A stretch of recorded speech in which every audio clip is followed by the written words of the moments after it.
Renee Evenson, Powerful Phrases for Dealing with Difficult People. Over 325 ready-to-use words and phrases for working with challenging personalities. Brown-nosers, credit stealers, meeting monopolizers, gossips, bullies. The workplace can be full of difficult people, and whether it's your coworkers, bosses, or even yourself on occasion, these difficult people are bound to create some kind of conflict in your life. In this Blink to Renee Evenson's Powerful Phrases for Dealing with Difficult People, we'll dive into tried and true tactics for dealing with a variety of challenging situations. Using a simple, 5-step process and some powerful phrases, you'll learn to expertly navigate through conflict, keeping your work relationships intact and showcasing your communication skills in the process. Some basic rules. Tense relationships at work typically don't just solve themselves. Chances are, if you're wondering whether Phil 3 cubicles down has been giving you the cold shoulder, he probably has. And if you have some hard feelings toward Linda in quality control,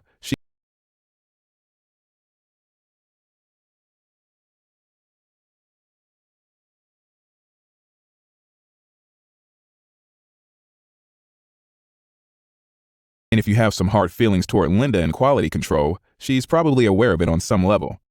These things don't usually go undetected. The good news is, there are a few simple rules you can follow to smooth the way for a productive conversation, even if you're not great with conflict. Rule 1.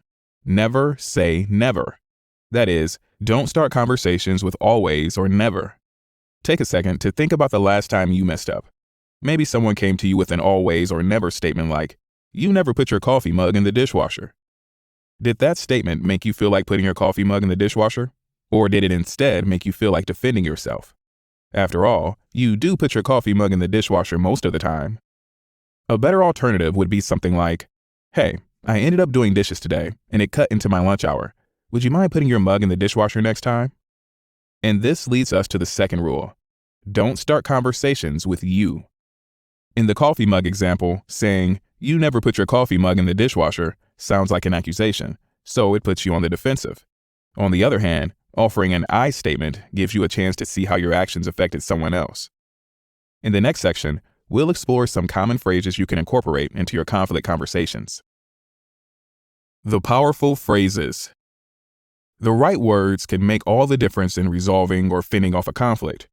You'll soon learn the 5 steps to working through conflict with an annoying boss, workplace bullies, and even yourself when you're the one in the wrong. But first, here are some phrases you'll need for each of those steps. Your I phrase has ideally opened up the conversation and made it possible for the offending coworker to hear your issue and respond calmly. So once they've had a chance to share their side of the story, you'll need a phrase of understanding, something like, "I realize that you didn't do it on purpose," or "I understand that you didn't mean it to sound that way." A phrase of understanding shows Linda that you're willing to believe the reasons she gives, which probably isn't that she's trying to outshine you in the conference room. Phrases of apology are another useful tool. They don't have to mean that you're in the wrong. Instead, they're simply there to create an opening in a situation, to acknowledge that things haven't gone ideally up to this point and that you like to share the responsibility. These can include something like, "I'm sorry if I seem overly sensitive," or "I'm sorry if I misunderstood your intent." Next up are phrases of compromise. These statements help you transition into the problem-solving part of the conversation. They're designed to help you share ownership of the solution with your coworker, saying, "Can we talk about what happened?" Or, "Let's talk this over and find a suitable compromise," shows you have an open mind. Once you've come to a shared solution, you can wrap up with a phrase of resolution. "I'm happy we could resolve this," or "I'm thrilled we were able to come to an agreement." And finally, follow up with a phrase of reconciliation.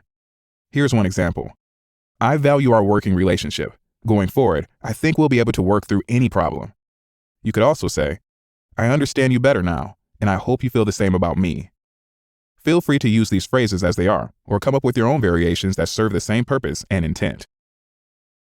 The power of body language.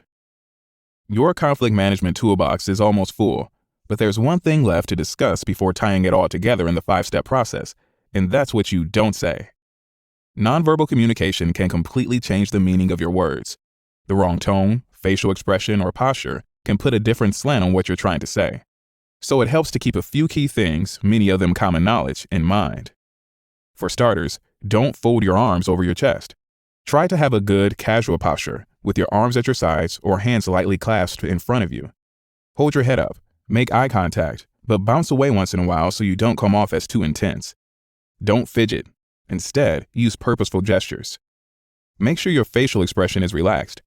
If your resting face tends to be a little stern, then turn up the corners of your mouth like you're preparing to smile. In terms of your tone of voice, try to keep it calm and steady, and don't talk too fast. Other people's behaviors can teach you a lot about how you're being perceived. So during your conversation, pay attention to the person you're speaking with. Notice how they respond and tailor your behavior to the situation. If your coworker has slumped shoulders, they may not be feeling confident. Take that into account and do what you can to help them feel comfortable. If you notice your coworker is backing away from you, give them some space, literally. If you notice your coworker getting angry, take a breath and try to diffuse them with a phrase of understanding, or take a break and reconvene later. If any of this feels challenging, practice in front of a mirror. You don't want to be fake and insincere in the heat of the moment.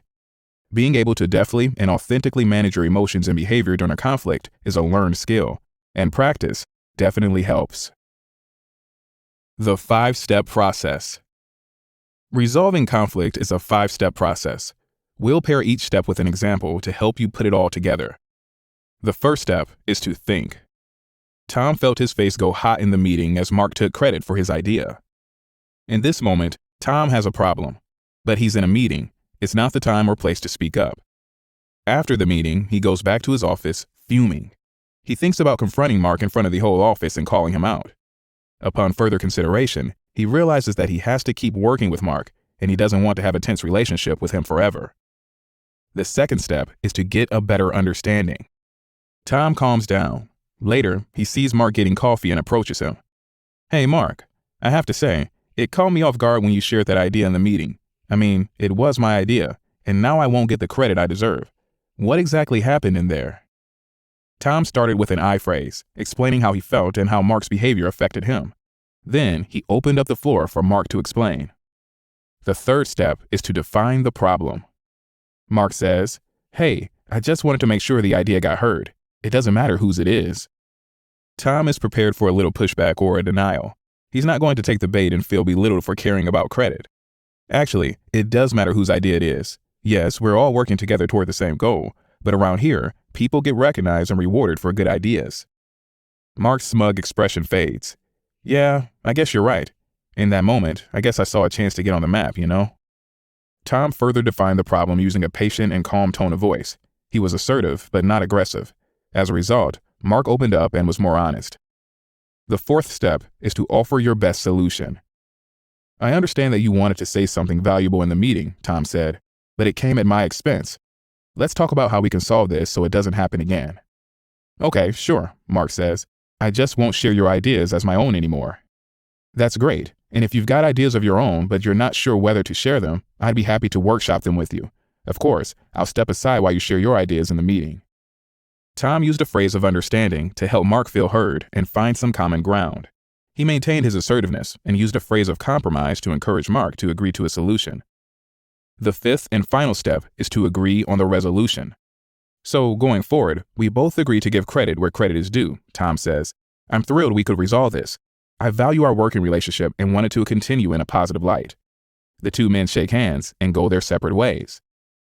Tom employed phrases of resolution and reconciliation to bring the conversation to a positive ending. Every conversation might not go as smoothly as it did in this imaginary scenario, but using the 5-step process will help you reach resolutions and maintain coworker relationships in real life. Exceptions to the rules. Every rule has an exception. Sometimes you can skip step 2, getting a better understanding, because some behaviors just don't require you to gain an understanding. In the case of brown-nosers, you may not even need to talk to them. If their brown-nosing is just an annoying habit, it will likely get teased out of them by other coworkers. However, if they're achieving unfair advantages due to their excessive flattery, your problem isn't with them, it's with your boss. If you decide to confront the brown-noser yourself, skip the understanding and get straight to the problem. For instance, if the offending coworker is being allowed to show up late and forcing you to make up their work, this behavior is unacceptable and should be addressed as such. Here again, you'll likely need to speak to your manager. In the case of bullies, you don't need step 2 either. Their behavior needs to stop. They probably have some psychological or sociological reasons for their behavior, But that's not your problem. At work, you have the right to defend your boundaries and be treated with respect. Skip to step 3, defining the problem, and proceed from there.